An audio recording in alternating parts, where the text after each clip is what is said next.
Hello, I'm back today to speak a little bit further on my thoughts on masculinity, riffing on the themes that might be gleaned from certain popular movies. In the previous video, I spoke about the idea of, I suppose, essentially conflict, but the disruption of the civilized man, the turn to some form of violence and retribution in pursuit of an ideal that we might call a holy ideal, represented in those movies that I spoke of as represented by females and young females. And the conclusion, or the seminal idea, I suppose, in that discussion centers around the idea that men have a strong need to have a transcendent ideal to pursue, something that they would be willing to lay their lives down for. Okay. Now, of course, many questions arise out of an idea or a statement like that, but bear with me. I would like to use a counterexample today. Another film that I recently rewatched, I've watched it a number of times, is Casino Royale, the Daniel Craig, James Bond first movie. And I'm, again, for those who may not have watched the series or all of the movies, spoiler alert. So, James Bond, and I have to say that I like all these action flicks that I've spoken about previously. I do enjoy a good action movie, and the character, the James Bond character, is obviously a very appealing character, as can be seen or discovered, or what's the word I'm looking for, deduced from the fact that it has such longevity. But there are a couple of interesting ideas that I think might be useful for us to consider. Now, what are some of the characteristics that makes James Bond so appealing?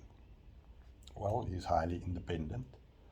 He's very driven. He's very goal-directed. He is an authority unto himself. He's, of course, a man of action. He is a very successful lover. He is somebody who wields all the accoutrement of civilization, all the fast cars, beautiful women, beautiful suits, wonderful technology, and he wields these things without ever having to shop for himself or to learn how to use these equipment. He just has this knowledge, so he's very skillful. So there are many reasons to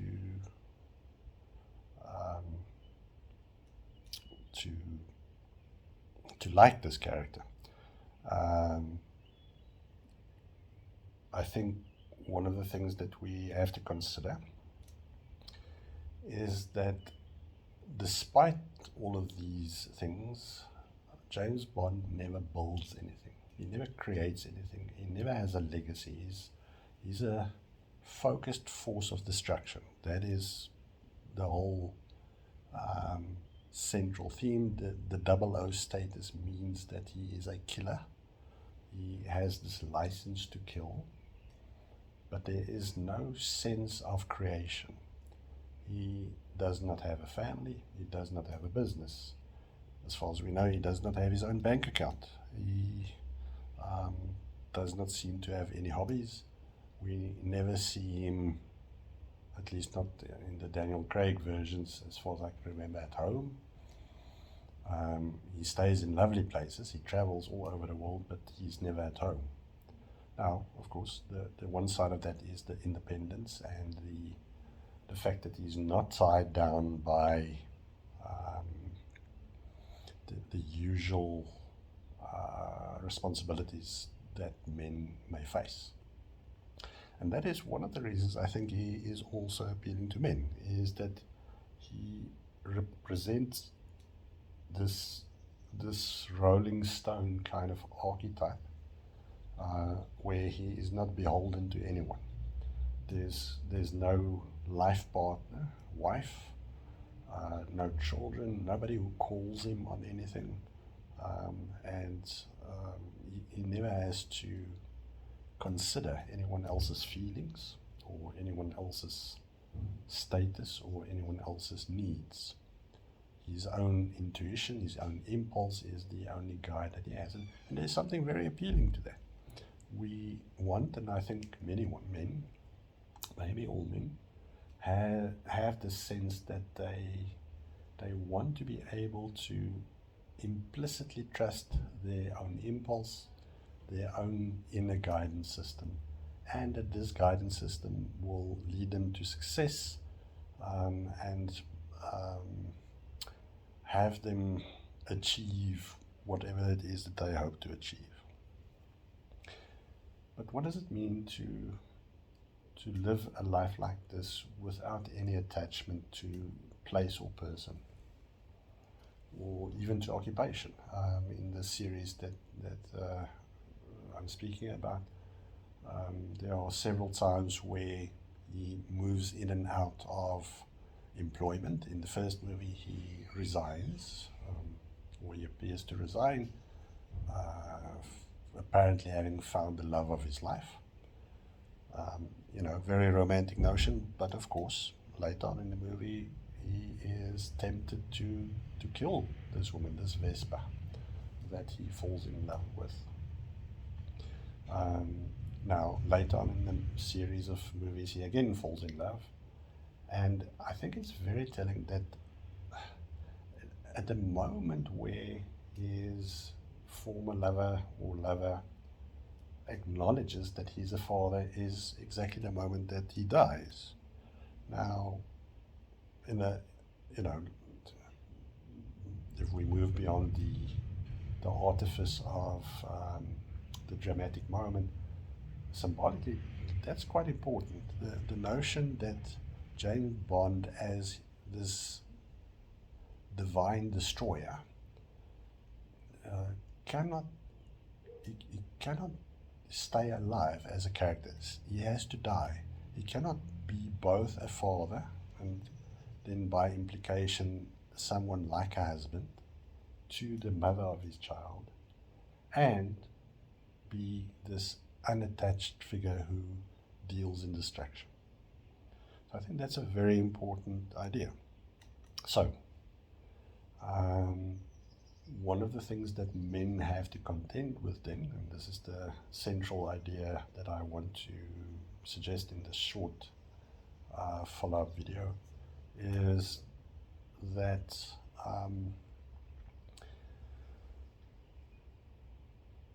it is through attachment that we confront the forces, the impulses in us to use destruction for no higher purpose other than the gratification of our own impulse. I know that there will be all kinds of arguments against this idea and say, okay, but he is part of his at this time, his Majesty's Secret Service. At the time of the movies, it was Her Majesty's Secret Service. But that's really a very nominal point to make. There's no sense that he is in fact this great patriot. So there isn't this higher ideal that he really strives for, that he's willing to sacrifice his life for. The fact that he is willing to enter into very risky situations seems to, in fact, mostly have to do with the fact that he takes some kind of gratification or pleasure out of that. Or at the very least, that there is something in him that is satisfied by that. So there's no higher ideal. And this is something that, as I say, that I think men, and especially young men, have to contend with.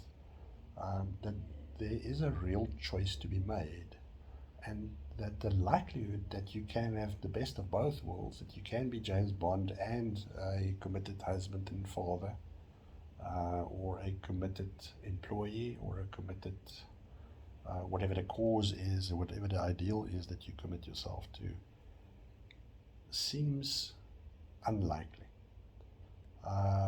We have to throw our weight behind one or the other. Now, one other fact that I think is quite important, and I will refer to this hopefully, if I remember, in reference to other movies as well, is the fact that, again, at least in the version that we are presented with in the last, I think, 4 installments of James Bond, is that he is an orphan.